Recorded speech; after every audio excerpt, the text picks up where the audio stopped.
जय हिंद दोस्तों, आप सभी का फिर से एक नए क्लास में स्वागत है, जिसमें हम आज पढ़ने वाले हैं फिफ्थ सेमेस्टर का MIC fifth history unit fifth. तो जिसका सेशन 2023 से 27 है, तो उसके लिए बहुत ही महत्वपूर्ण क्लास होने वाला है। तो इसमें हम आज पढ़ेंगे प्रारंभिक मध्यकालीन भारत की संस्कृति। इसमें पहला पॉइंट है प्रारंभिक मध्यकालीन भारत में समाज और धर्म। प्रारंभिक मध्यकालीन भारत में समाज और धर्म का क्या अर्थ।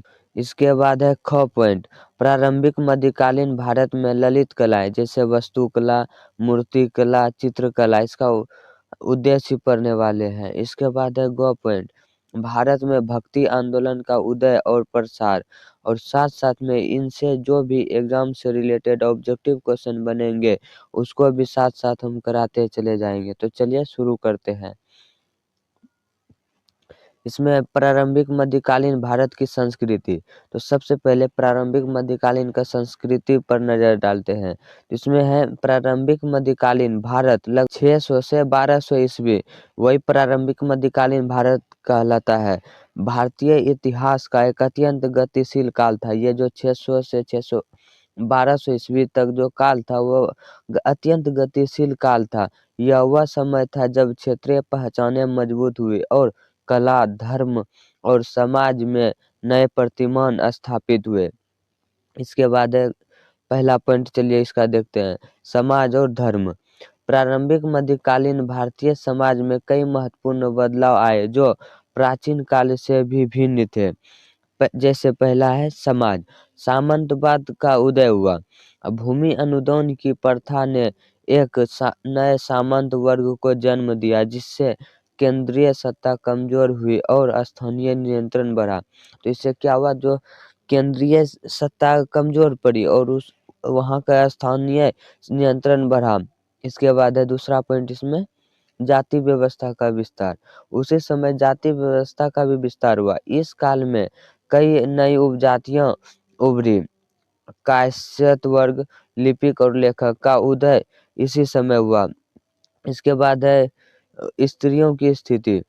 उच्च वर्ग की महिलाओं को शिक्षा तो मिली, लेकिन समाज में सती प्रथा और बाल विवाह जैसी कुरीतियां अधिक प्रचलित होने लगी। उस समय वर्ग के जो भी महिला थे, उच्च वर्ग के, उन्हें शिक्षा मिली और समाज में सती प्रथा और बाल विवाह जैसी कुरीतियों पर अधिक प्रचलित होने लगी। इसके बाद है नेक्स्ट पॉइंट, धर्म। धर्म। पौराणिक हिंदू धर्म का प्रभुत्व विष्णु, शिव और शक्ति दुर्गा की पूजा प्रमुख हो गई। अब अवतारवाद की अवधारणा से जोर पकड़ा। दूसरा पॉइंट है इसमें तंत्रवाद का उदय। हिंदू और बौद्ध दोनों धर्मों में तांत्रिक प्रथाओं का प्रभाव बढ़ा। उसी समय हिंदू और बौद्ध दोनों धर्मों में तांत्रिक प्रथाओं का प्रभाव बढ़ा। उसके बाद है बौद्ध धर्म का पतन। उसी समय बौद्ध धर्म का पतन भी हुआ। तो पाल वंश के संरक्षण के बावजूद धीरे धीरे बौद्ध धर्म मुख्य धारा से कम होने लगा और हिंदू धर्म में समाहित होने लगे। तो उसी समय क्या हुआ, जो बौद्ध धर्म के थे वे हिंदू धर्म में समाहित होने लगे। इसके बाद है नेक्स्ट पॉइंट, दूसरा पॉइंट इसमें जो है ललित कलाएं जैसे वास्तुकला, मूर्तिकला और चित्रकला। इस युग में कला अपनी क्षेत्रीय शैलियों के लिए प्रसिद्ध हुई। जैसे पहला है वास्तुकला। इसमें उत्तर भारत जैसे नागर शैली, खजुराहो के मंदिर, चंदेल शासक और उड़ीसा के मंदिर जैसे लिंगराज मंदिर इसके उत्कृष्ट उदाहरण है। इसके कौन कौन उदाहरण है, जैसे खजुराहो के मंदिर और उड़ीसा के मंदिर। इसके बाद है दूसरा पॉइंट दक्षिण भारत, द्रविड़ शैली जैसे पल्लव, महाबलीपुरम के रथ मंदिर और चौल, तंजौर का बृहदेश्वर मंदिर इसने वास्तुकला को नई ऊंचाइयों पर पहुंचाया। इसके बाद है नेक्स्ट पॉइंट मूर्तिकला। तो मूर्तिकला अब मंदिरों का अभिन्न अंग बन गई थी। चौल काल के नटराज, शिव की कांस्य मूर्ति विश्व प्रसिद्ध है, जो गति और संतुलन का अद्भुत मेल है। इसके बाद है चित्रकला, जिसे हम पेंटिंग भी कहते हैं। अजंता की परंपरा कमजोर हुई लेकिन लघु चित्रों की शुरुआत हुई। पाल शैली बंगाल और जैन शैली गुजरात में तार के पत्तों पर पांडुलिपियां चित्रित की जाने लगी। उसी समय गुजरात के जो जैन शैली थे वहाँ तार के पत्तों पर पांडुलिपियां चित्रित की जाने लगी। इसके बाद है इसमें नेक्स्ट पॉइंट ग नंबर, भारत में भक्ति आंदोलन का उदय और प्रसार। भारत में भक्ति आंदोलन कैसे उदय हुआ और उसका प्रसार कैसे हुआ। इसमें पहले भक्ति आंदोलन ने मध्यकालीन भारत की धार्मिक और सामाजिक नींव को बदल कर रख दिया। पहला है इसमें पॉइंट उदय। अच्छा, उदय कैसे हुआ भारत में भक्ति आंदोलन का, तो पहला उदय दक्षिण भारत। भक्ति आंदोलन की शुरुआत 7वीं से 9वीं शताब्दी के बीच दक्षिण भारत में हुई। इसे दो प्रकार के संतों ने फैलाया। भारत का में जो भक्ति आंदोलन का उदय हुआ वो 7वीं से 9वीं शताब्दी के बीच हुए, जो कि दक्षिण भारत में हुए। और ये दो संतों ने फैलाया। इसमें पहला है नैनार। नैनार भगवान शिव के भक्त, संख्या इनकी कितनी थी तो 63, यानी 63 संख्या थी भगवान शिव के भक्त। इसके बाद है दूसरा अलवार। अलवार भगवान विष्णु के भक्त थे। जो नैनार थे वे भगवान शिव के भक्त थे और अलवार जो थे वो भगवान विष्णु के भक्त थे। इसकी संख्या टोटल 12 थी। इन संतों ने संस्कृत के बजाय क्षेत्रीय भाषा जैसे तमिल में उपदेश दिए, जिससे यह आम जनता तक पहुंच पाया। ये जो दोनों संत थे, इन्हीं दोनों संतों के माध्यम से भक्ति आंदोलन आम जनता तक पहुंच पाया। इसके बाद नेक्स्ट पॉइंट है इसका प्रसार कैसे हुआ और इसका दर्शन। तो प्रमुख सिद्धांत ईश्वर के प्रति पूर्ण समर्पण और प्रेम। इन्होंने जाति पाति के भेदभाव को नकारा और कर्मकांडों के स्थान पर हृदय की शुद्धता पर जोर दिया। शंकराचार्य उन्होंने ज्ञान मार्ग पर बल दिया और भारत के चारों कोनों में मठों की स्थापना की। ये जो शंकराचार्य जी जो थे, इन्होंने भारत के ज्ञान मार्ग पर बल दिया और भारत के चारों कोनों में कोई ऐसा जगह नहीं छोड़ा जहां इन्होंने ज्ञान बांटना न जगह छोड़ दिया हो। इसी के माध्यम से ज्ञान मार्ग पर बल दिया गया। और फिर है रामानुजाचार्य। उन्होंने भक्ति को मोक्ष का साधन बताया और इसे सामाजिक समानता से जोड़ा। इसके बाद नेक्स्ट पॉइंट है इसका महत्व। भक्ति आंदोलन का महत्व क्या है, तो इसने क्षेत्रीय भाषा जैसे तमिल, कन्नड़, बंगाली, हिंदी के विकास में मदद की और बाद में उत्तर भारत में कबीर, नानक और मीराबाई जैसे संतों के लिए मार्ग प्रशस्त किए गए। तो यही होता है भक्ति आंदोलन का अर्थ। इसके बाद है नेक्स्ट, चलिए देखते हैं इसमें जो भी ऑब्जेक्टिव क्वेश्चन पूछे जाएंगे यूनिवर्सिटी के माध्यम से, तो चलिए वही देखते हैं, जो कि ये सभी विश्वविद्यालय के लिए इम्पोर्टेंट है। जैसे TMBU, उसके बाद है LNMU, जैसे पाटलिपुत्रा यूनिवर्सिटी। आप कोई भी यूनिवर्सिटी से है तो आपके लिए ये बहुत ही महत्वपूर्ण क्लास है, क्योंकि इससे बहुत सारा क्वेश्चन पूछा जाता है। तो इसमें चलिए पहला देखते हैं ऑब्जेक्टिव क्वेश्चन। दक्षिण भारत के भक्ति आंदोलन में नैनार संत किस देवता के उपासक थे। अभी अभी बताएं, जो भी भक्ति आंदोलन में नैनार थे वे किसके थे, तो भगवान शिव के थे।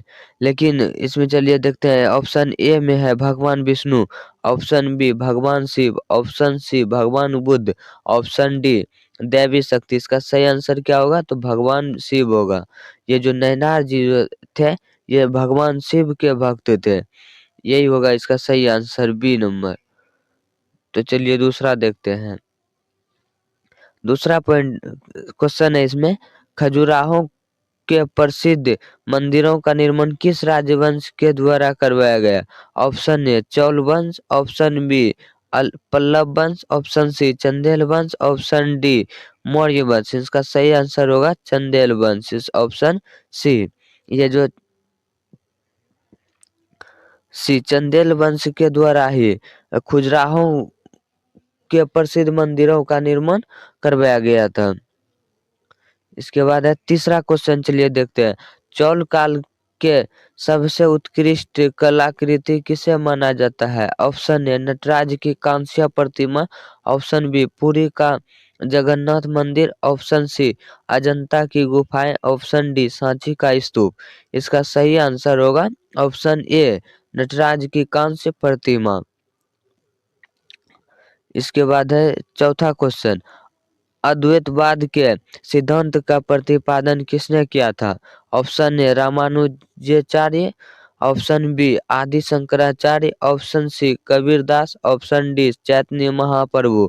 इसका सही आंसर होगा ऑप्शन बी आदि शंकराचार्य। इसके बाद है पांचवा क्वेश्चन, उत्तर भारत की मंदिर वास्तुकला को नाम किस नाम से जाना जाता है? ऑप्शन ए द्रविड़ शैली, ऑप्शन बी वैसर शैली, ऑप्शन सी नागर शैली, ऑप्शन डी गौतिक शैली। इसका सही आंसर होगा ऑप्शन सी नागर शैली। इसके बाद है छठा क्वेश्चन, प्रारंभिक मध्यकाल में कार्यस्थ वर्ग का उदय किस मुख्य कार्य के लिए हुआ था? ऑप्शन ए युद्ध लड़ने के लिए, ऑप्शन बी व्यापार करने के लिए, ऑप्शन सी लिपिकीय और प्रशासनिक कार्यों के लिए, ऑप्शन डी मंदिर निर्माण के लिए। इसका सही आंसर होगा ऑप्शन सी लिपिकीय और प्रशासनिक कार्यों के लिए। इसके बाद है सातवां क्वेश्चन, पाल शैली की चित्रकला का विकास मुख्य रूप से भारत के किस क्षेत्र में हुआ? ऑप्शन ए गुजरात और राजस्थान, ऑप्शन बी बंगाल और बिहार, ऑप्शन सी तमिलनाडु और केरल, ऑप्शन डी पंजाब और हरियाणा। इसका सही आंसर होगा ऑप्शन बी पंजाब, बंगाल और बिहार। इसके बाद आठवां क्वेश्चन, विशिष्टाद्वैत दर्शन के प्रवर्तक कौन थे? Option A Madhvacharya, option B Nimbarkacharya, option C Ramanujacharya, option D Vallabhacharya. इसका सही आंसर होगा ऑप्शन सी रामानुजाचार्य जी। इसके बाद है नौवां क्वेश्चन, दक्षिण भारतीय मंदिरों के विशाल प्रवेश द्वार को क्या कहा जाता है? ऑप्शन ए विमान, ऑप्शन बी मंडप, ऑप्शन सी गोपुरम, ऑप्शन डी गर्भगृह। इसका सही आंसर होगा ऑप्शन सी गोपुरम, गोपुरम। इसके बाद है 10वां क्वेश्चन, भक्ति आंदोलन के संतों ने अपने उपदेशों के लिए किस भाषा को प्राथमिकता दी? Option A Sanskrit, option B Farsi, option C क्षेत्रीय लोक भाषाएं, ऑप्शन डी पाली। इसका सही आंसर होगा ऑप्शन सी क्षेत्रीय लोक भाषाएं। जो भी भक्ति आंदोलन के थे वे जिस भी क्षेत्र में जाते थे वहाँ का क्षेत्रीय भाषा से ही प्रचार करते थे। आई होप आप लोगों को क्लास अच्छा लगा होगा। अच्छा लगा है तो वीडियो को लाइक जरूर करें और चैनल को सब्सक्राइब जरूर करें। तब तक के लिए जय हिंद, मिलते हैं अगले क्लास में।